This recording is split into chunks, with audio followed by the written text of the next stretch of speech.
London Stock Exchange, of course, the CEO of Sunday Bar. Jill, you've just done the IPO as the admission, I should say, the admission yes. To AIM. Yeah. How are you feeling? Oh my gosh, incredible! It was, something the team worked very hard towards. So to have that moment today when we were live on AIM, it was really a celebratory feeling for all. Is it your first? Yes. Yes? Yeah, it is. I was very excited to hit that button. Is it your first public role? Yes. Okay. Yeah. Interesting. Yeah. So I wonder if we can just go back and just talk a bit about you, sort of where you've come from, and what sort of led you into this space. Have you always worked in tech? No. So I came up through Red Bull, the energy drink. I led their media and content team in Canada. And obviously Red Bull is arguably one of the biggest, best marketers in the world. So I was really fortunate to work in a big organization that was heavily cashed up but acted as an entrepreneurial company. So we were able to do a lot of events and activations that were like truly out of the ordinary. And then in 2021, I left Red Bull and co-founded and was the CEO of a company called Padia Gaming. And we built tech products for individuals that play video games.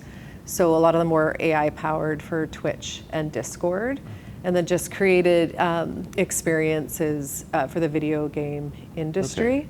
Yeah, and so I think what you get with me as a CEO is someone who has like a really strong background in marketing and community building, and then that tech startup as well. Because I do believe with a lot of tech companies are built by devs, but you can't build a tech company by devs for devs. Like the user journey, the UX UI experience is huge. And that's building that community and building that audience that's really sticky. Well, I think you've summed that up really well. I was just sort of thinking there, you're combining the marketing with Red Bull, of course, and we know all how big Red Bull are on marketing, plus the community building, plus the tech side as well. Yeah. So I mean, what brought you to, or what attracted you to this role, particularly at Sunday Bar? Yeah, well, Padia was in a position where I could still co-founder and shift into an advisory role. And then obviously this is an incredible opportunity to be the CEO of a public company, and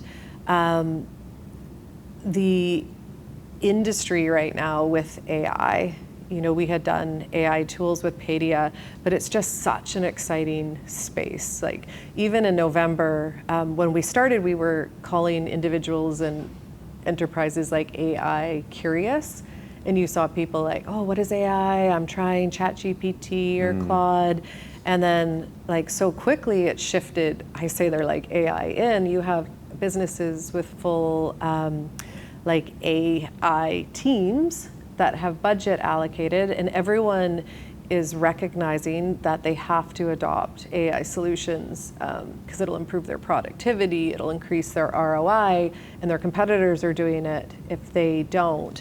And then AI agents within that space, that is something we're really excited about, because these are autonomous pieces of software or AI models that they're stacked on top of each other, and they can execute end-to-end tasks when being prompted to accomplish a goal. So this shift, and this is where we got really excited, because this shift is really going to change how everyone works. Because when you implement these agents into your day-to-day, you're freeing up so much time in order to focus on other things. And there's, there's a couple things which you probably know as well, is that Sunday Bar was able to acquire Aura Technologies PLC. And that was a very robust, ready-built marketplace platform. So what the Condor team saw is there is this agent, and this is early days for agents actually when you look back into 2024, is going to be explosive in 2025. So let's build that marketplace and essentially the conduit to deploy these AI agents into the workforce. And that, to me, is such an exciting opportunity. And so that's why, I was happy to lead this company. Good. So Sunday Bar is, as you said before, it's a marketplace really for developers of AI agents to effectively market them to the world, showcase them to the world, sell them to people who want to use them. And agents, as I understand, that's a real use case for AI. So it's sort of task orientated. I'm interested in the AI space in general because when ChatGPT sort of became a bit more en masse, let's say maybe I don't know, it was 18 months ago, something like that, 2 years ago, it was a wow moment. You know, it's like, wow, look what this can do. It's surprisingly how quickly you get used to you get used to that and you use it every day in your life. Where do you think we are in the AI space? Because I've heard people liken it to the .com boom, where someone says, oh, we can send a digital letter over the internet. People are like, oh, that's really cool. But then it's like, well, okay, what's the point? It takes a long time. Is it really that useful? But of course, it took a long time for the internet to find, use cases and adoption. So where are we, do you think, in the AI space? I mean, it's very hard to predict, I think, and even say where it's going to go. Clearly, agents is one area. But in terms of where we are in the AI space, and where could the use cases be? What's your sort of thinking on that? So, I think in general, the AI space is really shifting from experimental to mass adoption, and I would say early stages in that. In many ways, it still is in experimental. And then the AI agents are definitely in their infancy stages. So they are already capable of executing end-to-end tasks. I mean, you could have an HR agent that you prompt, and I really think we need to think of these as like co-workers. So if you were going to hire a junior HR employee to execute something for you, and you said, I need a head of social media, I need them to, work in the UK, I want them to be part-time, they need to be able to create content for social, create captions, monitor, track, etc. What we see with agents is you could have that as a social media marketing agent. So that agent, you can prompt it, so you can give it your brief on what you want for your marketing. You have to give it access to all your social handles. If you want, you could give it access to put paid behind that content and then run monitoring reports. And so the reason why I say it's still early adoptions, because it's still hard for people to wrap their heads around that. And there are agents out there already. I mean, hundreds of thousands are being developed now, but their capabilities today versus what their capabilities are even going to be in September are incredible. And I think we don't even quite understand how it's going to positively affect how we work. Right. Because we've been stuck. Like when we created this marketing campaign, these are our version of agents behind us on the screen. We see them as like very dynamic. They move together, they work together, they work with you, they're accessible, etc.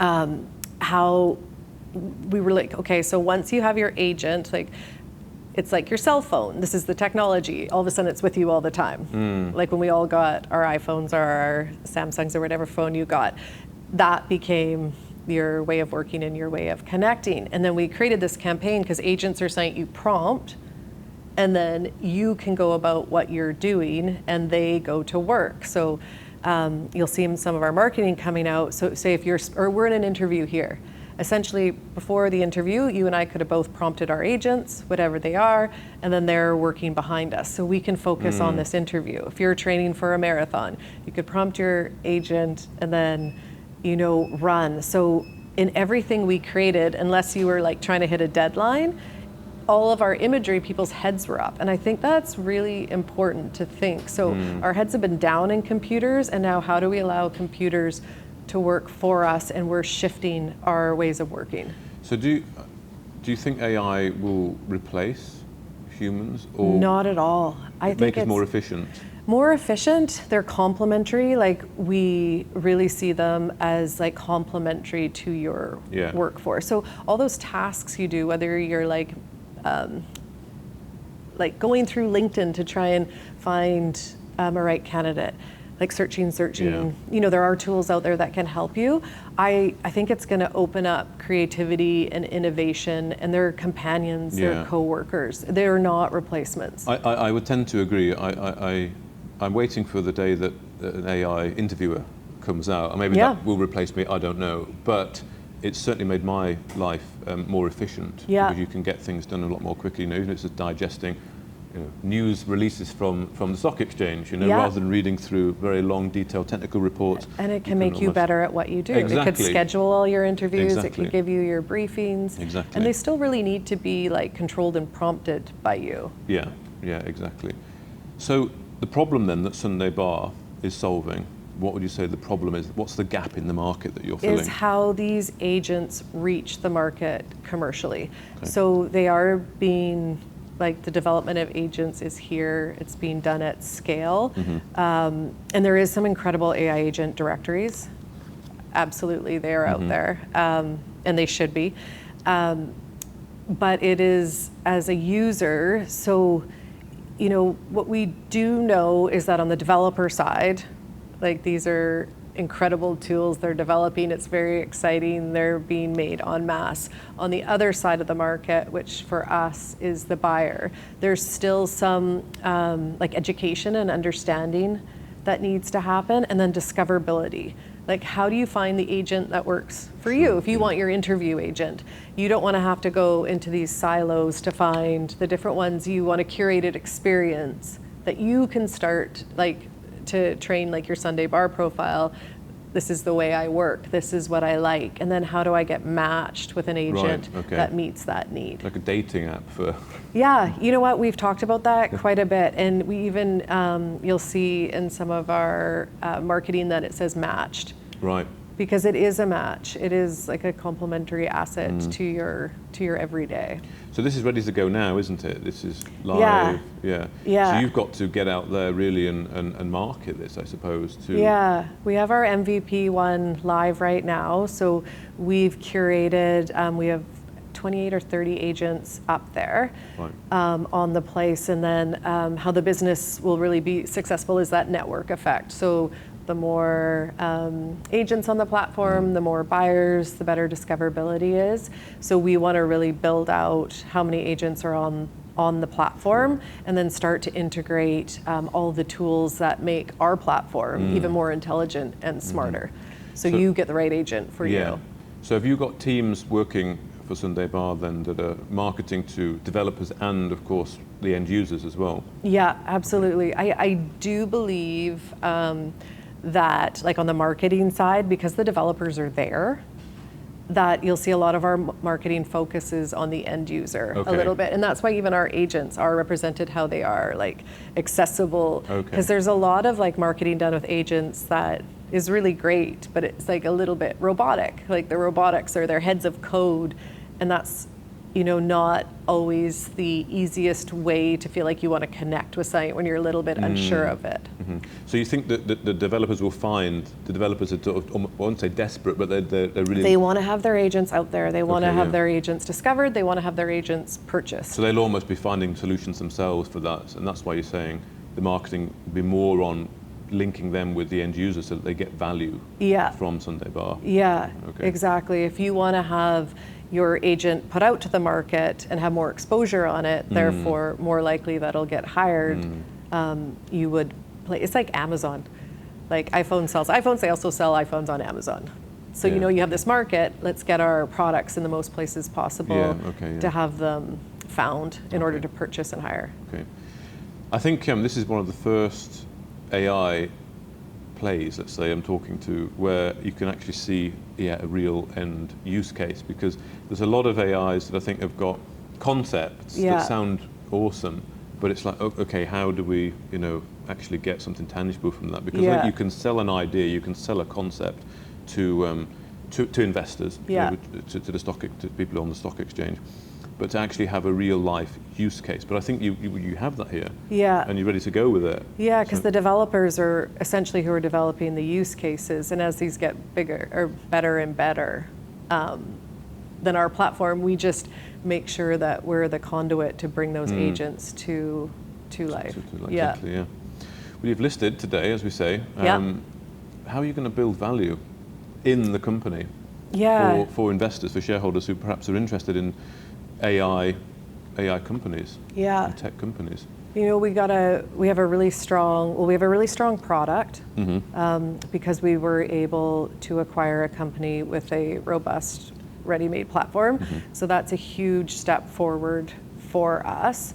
So we have the right product. We have a really strong team in place. They're actually a London-based team called Crowdform, and they're some of the earliest minds in AI, and their development skills are incredible. So we have the right product, we have a really strong team, and we believe we're inserting ourselves into the market at the right time with this AI agent, AI macro trend happening. Well, I think now is the time to use that momentum and the interest in the AI space to just go for it, hit the ground running, all guns blazing, whatever you want to say. Do you have key milestones or key performance indicators maybe to perhaps measure yourself? Measure the success of the people who work for you, and KPIs.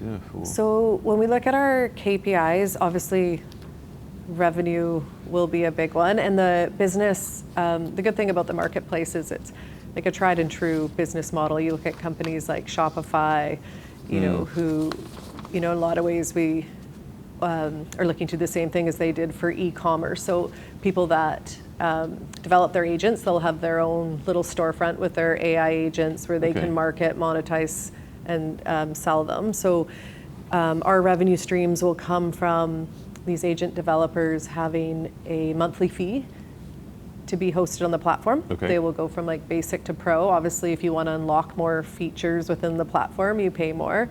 And then a % of sales. So if I sell you my agent, maybe I'm going to sell it to you for $3,000, maybe it's $300. Sunday Bar takes a % of sales, and then advertising within the platform. And so that's how, the developers of the agents, how do they get their agents up front and center? So they, are seen by, if you're looking for a video editing agent, that you have that one come in front of you. So that would actually be very useful. Yes, there's a company in London called Veed, VEED, who, they're an incredible company. You should look at them. They are privately held, but I believe they have 10 million monthlies. And they have 23 mil in revenue. So, these AI companies, when you create a good product, they can derive revenue.